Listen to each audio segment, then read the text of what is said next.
Venga, kontu gehiago, 50 urte pertsonak eziz, taldeak eraikiz. Lelo horrekin menderdiko urte hurrenari ekin dio Getxo Rugby taldeak 2025 honetan. 1975 sortu zen, Gernika Rugby taldean aritzen ziren getxoztar jokalari batzuen eskutik, hainbat urtez, beste kirol batzuetan zebiltzan, gizonezkoak, batez ere arraunlariak, talde hartan aritutako lehenengoak izan ziren, baina, 80ko hamarkadan taldea handitu zen, eta Espainiako orezko mailara igotzare lortu zuten.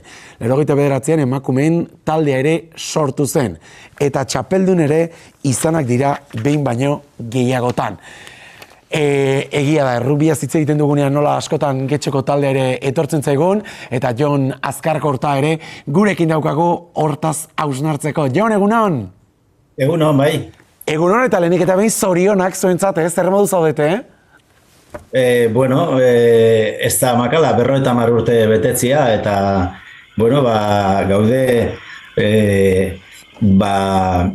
ez dakipa, impresionatuta, hainbeste gauza eta hainbeste sarik eta ospakizun egin nahi dugulako.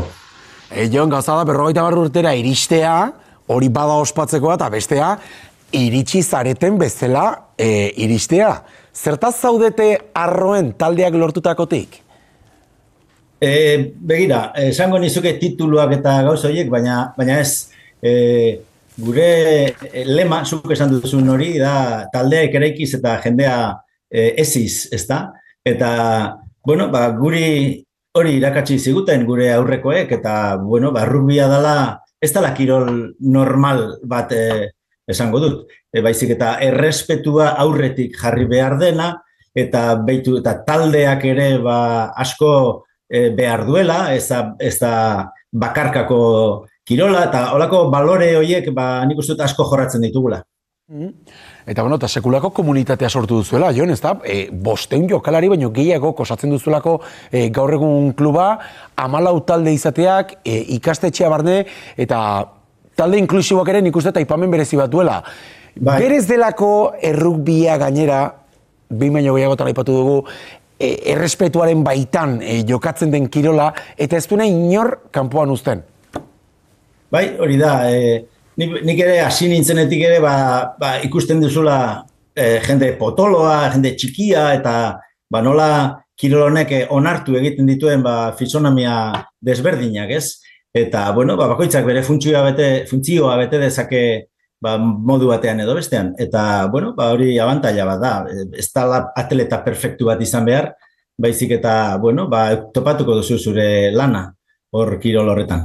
Imaginatzen dut, Jon, datozen hilabetetako agenda eta prestatzen arituko zaretela, oraindik datarik ez daukan eguna handi bat izango delako, ez da? Ospakizunak behar bezala egiteko. Bai, bueno, data batzuk euskat, baina, bueno, ez ditut orain danak esango, baina bai, nahi dugu egin festa handi bat, bazkari potolo bat, gero partidu amistoso batzuk ere veteranoekin, txikiekin, kadeteak eta ere nahi dugu zerbait egin, eta, bueno, batez ere hori ospatu, ez, horrelako jende pila bildu nahi genuke, eta denok berriz ikusteko aukera izatea. Eta urte hurren honen gauzarik politenetako bat ere, Jon, izango da, behin 2025 eta ospakizunak amaituta behintzat, etorkizuna ere bermatuta daukazuela jakitea.